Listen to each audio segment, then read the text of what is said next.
Olá, pessoal do Cinepop. Eu sou Letícia Lassi e hoje a gente tem um bate-papo exclusivo com a diretora dos premiadíssimos Mutu e Campo Grande, Sandra Kogut.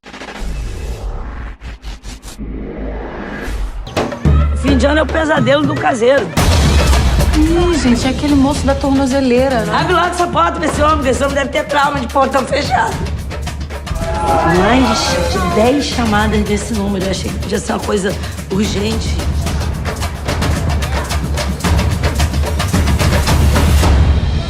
Prazer, Sandra. Prazer é meu, Letícia. Eu tive a oportunidade de assistir o filme após a reabertura dos cinemas na França.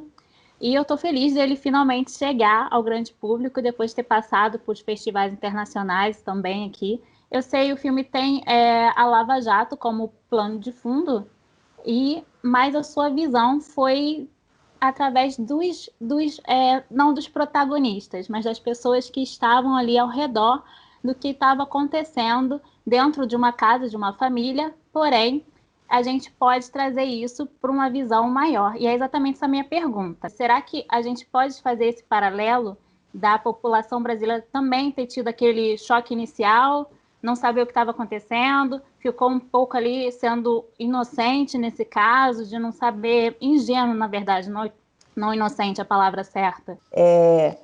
Esse é um período específico aí da nossa história recente, né, do Brasil. E naquela época, quando eu comecei a trabalhar, fazer o filme, escrever e tal, era um momento que a gente vivia assim, um frenesi. Eu me perguntava o que acontecia com as pessoas que estão em volta dessas pessoas que estão sendo presas, dessas pessoas ricas e poderosas, e que a gente nunca via nessas histórias que apareciam. Os empregados, às vezes um familiar, pessoas que orbitam ali em volta, mas que nessas histórias que eram apresentadas, eles eram meio figurantes, ou então eles eram invisíveis mesmo, assim, estavam fora de quadro e tal. Tem uma grande massa de gente, né? A maioria do povo brasileiro que estava ali, exatamente como você falou, estava ali assistindo essas histórias, né?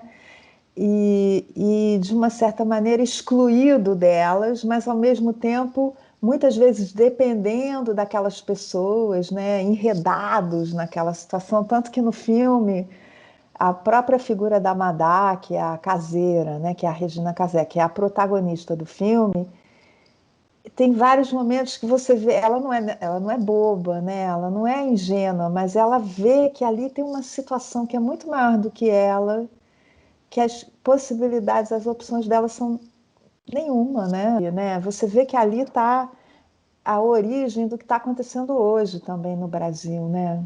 Aquele Brasil ali, você vê que é um Brasil neoliberal, né? O cada um por si, todo mundo que se vire.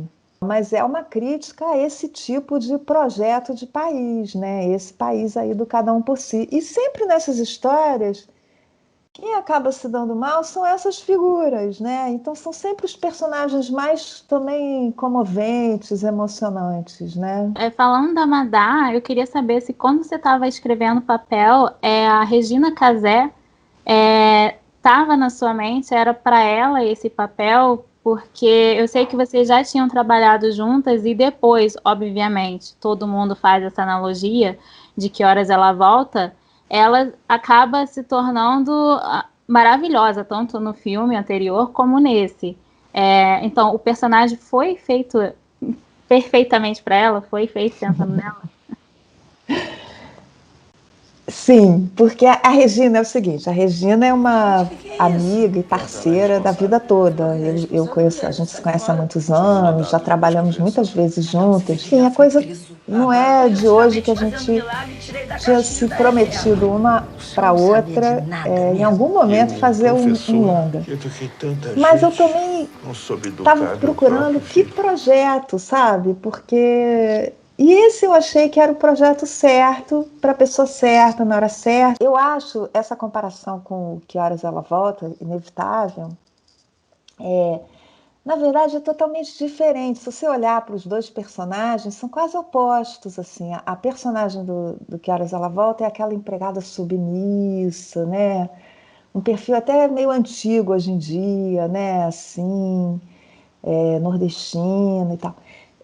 A Madá não, a Madá, ela não se deixa mandar, não se, né, ela se impõe. Em várias circunstâncias, as pessoas perdem a fonte, que são o patrão ali, e eles tentam se virar da forma que dá, e aí a gente vê diversas formas durante o filme, e que seria mais ou menos o que a gente está vivendo durante a pandemia, numa sociedade em que o Estado se esconde, nega, e as pessoas começam a tentar se virar de certa forma. Então, assim, foram duas questões que eu fiz um paralelo que não existia, porque o filme não existia antes da pandemia. Quer dizer, a pandemia não existia quando o filme foi criado, mas que a gente consegue trazer desde antes, mas muito mais forte agora. É isso. Assim, acho que o filme ele vai ficando cada dia que passa, ele vai ficando mais atual, do mesmo jeito que ele foi ficando mais atual depois das eleições, porque você fala, caramba, é mesmo, já estava tudo ali, né? E tinha uma certa cegueira, mas os sinais do que estava vindo estavam ali. Agora, com a pandemia, ele ficou mais atual, porque acaba que o jeito de você sobreviver é você ser criativo. É claro que esse não pode ser um projeto de sociedade, né? A gente não pode querer que o projeto do país seja esse, ó, virem-se aí. Mas, ao mesmo tempo, o filme inteiro, como está fazendo essa crítica ao neoliberalismo, tem esse tom de que tudo é uma mercadoria, inclusive o Natal, entendeu? Ali é um pouco o que a gente estava falando antes. O tempo vai passando e as coisas vão ficando mais exacerbadas. Então, naquele terceiro verão, está tudo mais escancarado. E ali você tem uma situação onde o próprio Natal já é uma mercadoria, né? Porque esse mundo neoliberal é isso, né? Tudo você vende. Para terminar, Sandra, eu queria saber, vendo suas outras obras, tanto Mutum quanto Campo Grande e o Três Verões agora, eu acredito em todo mundo a sua visão de querer falar sobre esse povo brasileiro à margem. E eu queria saber de onde vem essa vontade, se tem alguma coisa já a ver com a sua experiência no Brasil Legal, que era um programa de dar protagonismo ao cidadão comum no Brasil, e se isso vem de antes, vem dessas experiências. Vem desde sempre, das primeiras coisas que eu fiz, as cabines acho que são um ótimo exemplo disso, porque eu acho que eu tenho essa profissão, digamos assim, porque por dois motivos assim, que eu vejo que estão em tudo que eu fiz, por mais variados que fossem os projetos.